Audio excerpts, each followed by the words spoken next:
Les institutions de santé se déploient aujourd'hui au sein d'un environnement en grande mutation et à l'origine d'une grande complexité.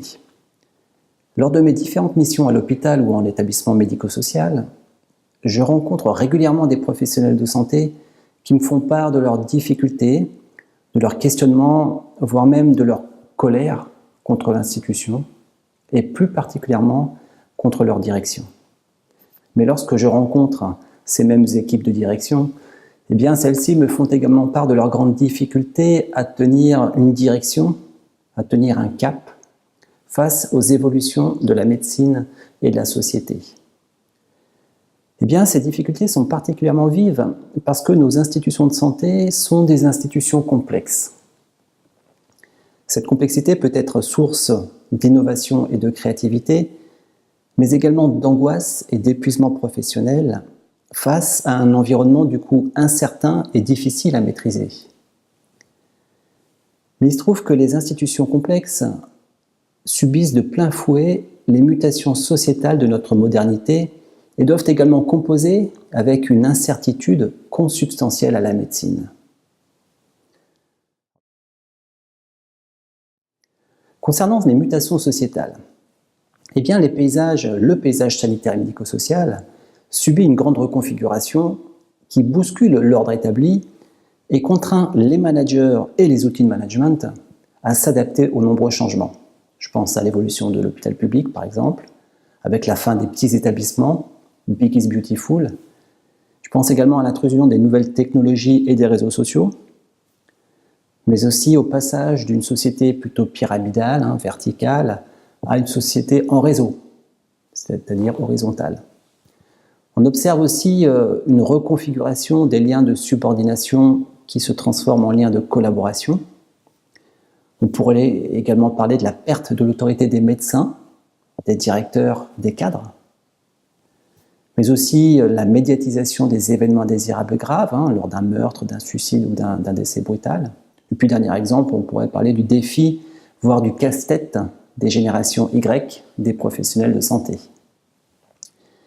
En ce qui concerne l'incertitude maintenant, comment parler d'incertitude à l'hôpital alors même que tout est mis en place pour l'éviter?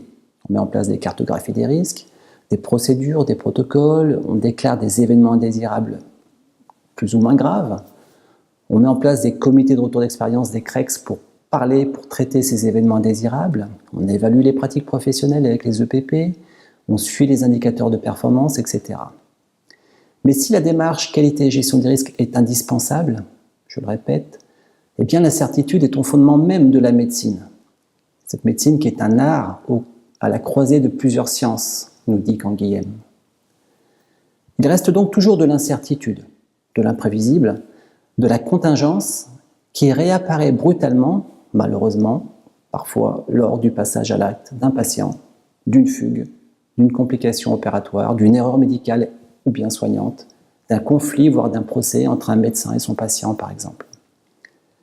Eh bien, ces mutations sociétales et l'incertitude qui caractérisent la complexité des institutions de santé sont un salutaire rappel à l'humilité du manager, du médecin, du soignant, des travailleurs sociaux. Une humilité qui consiste sans cesse à se remémorer la complexité du soin, mais également à maintenir une dialectique, c'est-à-dire une tension entre la simplicité et la complexité, ce que l'on appelle en systémique la simplexité. Car les organisations ont aussi besoin de simplicité pour fonctionner, c'est-à-dire de compétences maîtrisées et contrôlées. Contrôlées par ce que Paul Ricoeur appelle des légitimes objectivations, qui sont les procédures et protocoles, les bonnes pratiques, etc. Alors ça ne va être que lorsque le professionnel maîtrisera les gestes routiniers et quasi automatisés, qu'il pourra être disponible et réagir au mieux face à l'imprévu, à l'incertain, au contingent. Parce que nous travaillons tous dans des organisations complexes, et afin d'éviter au maximum la survenue d'événements indésirables graves, mais pour éviter aussi l'épuisement des professionnels, le burn-out, eh bien l'institution agile et résiliente doit veiller au respect des 4 piliers suivants. Premier pilier, l'existence d'une culture positive de l'erreur qui consiste à transformer la culture de la faute en culture de l'erreur. Cette culture de l'erreur se décline d'une part dans une charte de non-sanction en cas de déclaration d'une erreur par un professionnel, et d'autre part par l'information du patient d'une erreur associée aux soins. La première, donc la charte, permet d'inciter les soignants à déclarer les événements indésirables graves sans risque de sanctions systématiques. Cette culture positive de l'erreur, portée par l'institution, je le répète, permet d'éviter de faire du soignant la seconde victime de l'erreur.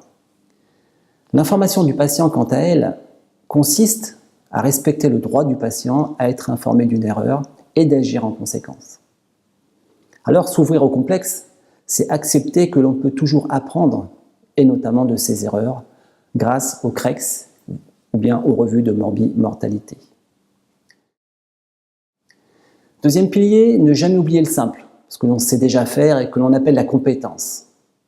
Il faut accepter que ce n'est pas toujours avec plus de protocoles et de procédures que l'on va arriver à fiabiliser et à sécuriser nos établissements de santé.